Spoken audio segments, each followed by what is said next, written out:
Hola compañeros, hola estimada profesora, aquí estamos de nuevo continuando con las microclases y a continuación les voy a mostrar algunas imágenes y figuras para que puedan deducir de qué les hablaré el día de hoy. Acá tenemos dos signos, creo que todos lo han visto alguna vez y que lo conocen.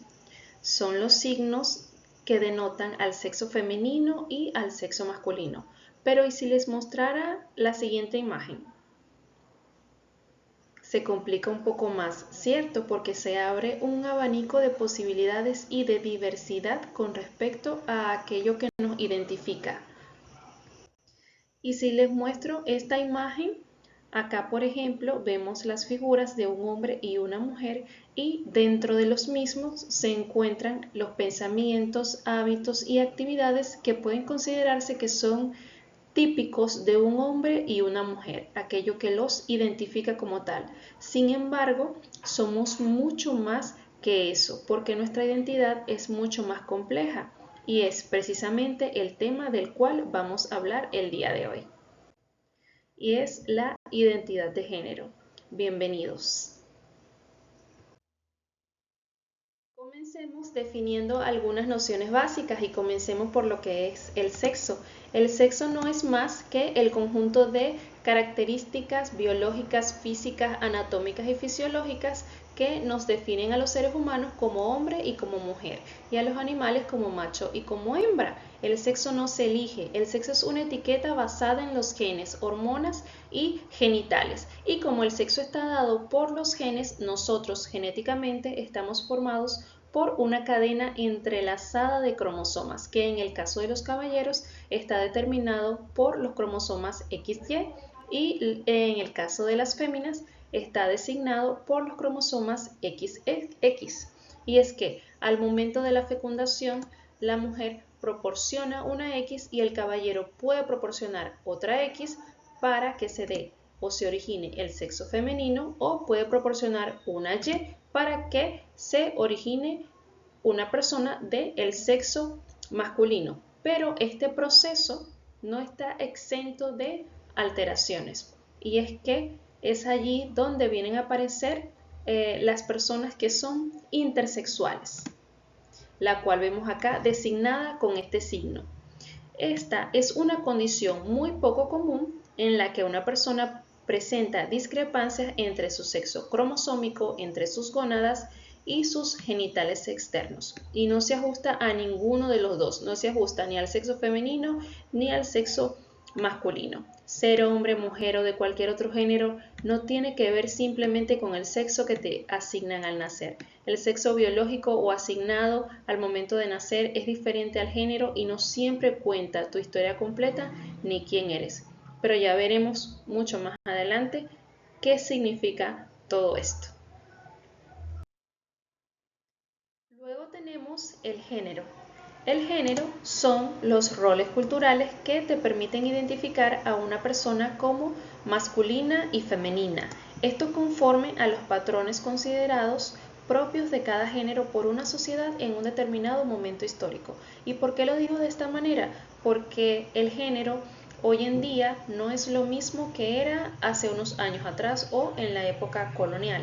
El género es la etiqueta que nos ponemos en la sociedad. Este término se rige por las reglas o normas culturales, incluye roles, expectativas que tiene la sociedad sobre conductas, pensamientos, características asignadas a una persona. Es más bien como un estereotipo, porque es una opinión que es compartida por un gran número de personas.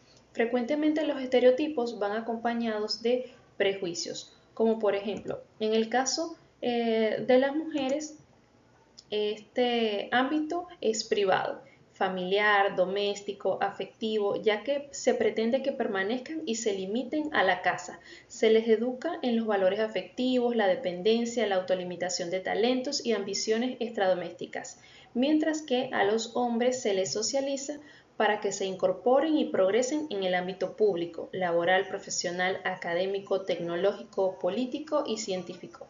Se les reprime la esfera emotiva afectiva y se inculca el valor de trabajo como definitorio de su condición de hombre. Entonces, ¿quiénes intervienen en la construcción de la identidad de género? Bueno, la familia, la escuela, los médicos de comunicación, definitivamente es un constructo social. ¿Quién dice que un hombre no puede desempeñar las labores del hogar, no puede lavar, planchar? ¿Y quién dice que una mujer no puede dedicarse a labores de albañilería o carpintería? Pues algunas personas lo verían extraño, pero no son más que estereotipos, estereotipos sociales como ya veníamos viendo desde un principio. Finalmente tenemos identidad de género. Es el concepto que se tiene de uno mismo como ser sexual y de los sentimientos que ello conlleva. Es la percepción y manifestación personal de la propia persona, cómo nos sentimos y cómo decidimos expresar nuestro género, o simplemente la decisión de no pertenecer a ninguno. Es la forma individual, interna de vivir el género, lo cual podría no corresponder con el sexo con el cual nacimos. Es algo que se aprende. Aprendemos a ser hombres o mujeres a través de la interacción social, el aprendizaje, y esto se ve en la forma en que los niños y niñas son socializados desde temprana edad. Se les enseña qué es apropiado para su género y se les anima a estar de acuerdo con esas expectativas. Basado en esto tenemos dos grandes grupos, que son los cisgénero y los transgéneros. Los cisgéneros son todas aquellas personas que tienen una identidad de género que coincide con la que se les asignó al nacer, mientras que los transgéneros son aquellas personas que tienen una identidad de género diferente a aquella que se les asignó al nacer, independientemente de su sexo biológico u orientación sexual.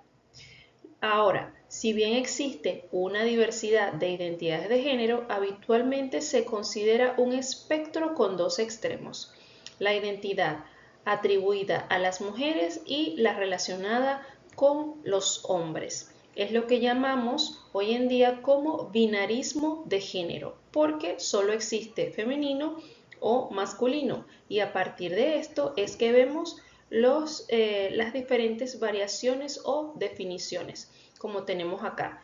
Por ejemplo, tenemos los no binarios, los queers y los pangéneros. Por ejemplo, los no binarios son todas aquellas personas cuya identidad de género no coincide con el género masculino o femenino enteramente. Se ubican en una categoría intermedia, independientemente de su orientación sexual, mientras que los queers son personas cuyas identidades de género e identidad sexual se encuentran fuera de las normas sociales convencionales, con un término general que las acepta a todas. Y los pangéneros son aquellas personas que se identifican con muchos géneros, pero no pasan de una identidad a otra, se identifican con identidades de forma simultánea y fija. Ok, bueno, para resumir, tenemos que el sexo es aquel que se nos designa cuando nacemos, el género son las etiquetas, roles, conductas, mientras que la identidad de género es la percepción de nosotros mismos, cómo nos sentimos, cómo decidimos expresar nuestro género.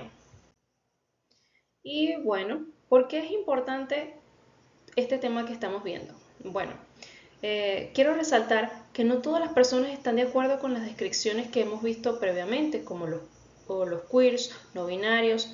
Solo debemos emplearlos cuando la persona misma sea quien se describa de tal manera, y que la identidad de género es uno de los componentes de la identidad sexual, que no guarda necesaria relación con la orientación sexual ni con el sexo biológico.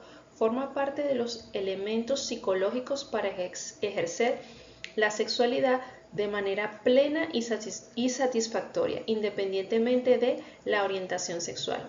En este sentido, se trata de una parte integral de cada persona que puede verse o no reflejada en la expresión de género.